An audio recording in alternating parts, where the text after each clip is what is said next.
ایمان کیا ہے؟ الایمان بین الخوف والرجاء، اللہ کی رحمت کی امید بھی رکھنا اور اللہ کا خوف بھی رکھنا، اس کی درمیانی کیفیت کا نام ایمان ہے۔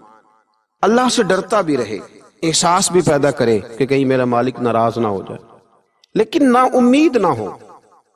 بہت بڑا گناہ گار بھی نا امید نہ ہو، یہ سمجھ لے کہ اللہ معاف کرنے والا ہے۔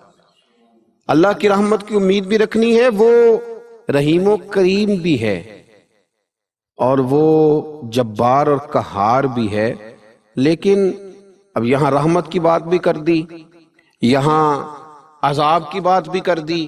یہ بھی ہمیں سمجھ آ گئی کہ خوف اور امید کی درمیانی کیفیت کا نام ایمان ہے، تو پھر ان دونوں میں سے بڑی چیز کون سی ہے؟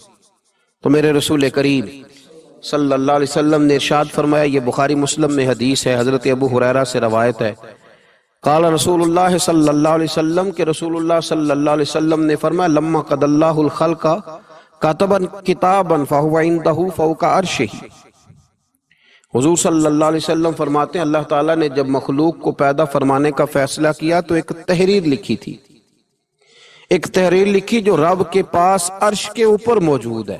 جب مخلوق کو پیدا کرنے کا بھی ارادہ کیا تو ایک تحریر لکھی جو رب کے پاس محفوظ ہے اللہ کے عرش پر۔ وہ تحریر کیا تھی؟ ان رحمتی سبقت علی غضبی، کہ بے شک میرا غضب زیادہ نہیں ہے، میری رحمت ہی زیادہ ہے، اور میری رحمت میرے غضب پر فوقیت رکھتی ہے، وہ بڑی ہے۔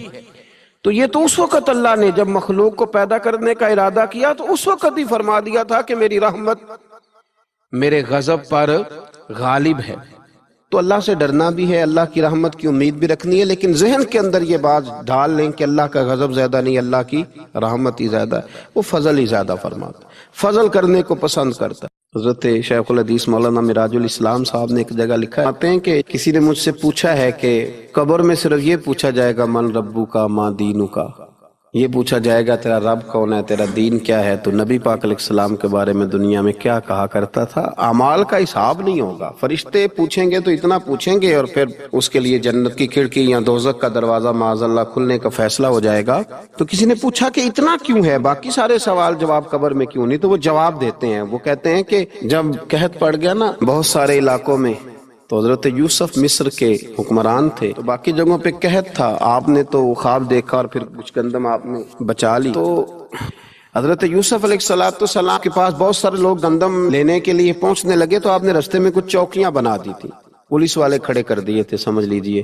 تو ان سے کہا تھا کہ جو آدمی گندم لینے کے لیے آیا اس سے پہلے اس کا نام پتہ پوچھو، بلدیت پوچھو، اور یہ پوچھو کیا لایا ہے، وہ کس چیز کے عوض گندم لینے آیا ہے، پیسے لایا ہے، کوئی اور چیز لایا ہے، یہ پوچھو۔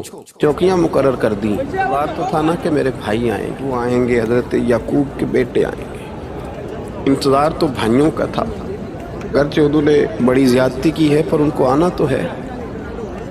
تو فرمانے لگے کہ سارے لوگ آئیں تو ان سے پوچھنا کہ وہ کہاں سے آئے ہیں، وہ کون ہیں اور کیا لائے ہیں، یہ بھی پوچھنا۔ لیکن فرمایا جب کنعان کے لوگ آئے نا تو بس اتنا پوچھ لینا وہ کون ہے، یہ نہ پوچھنا کیا لے کے آئے۔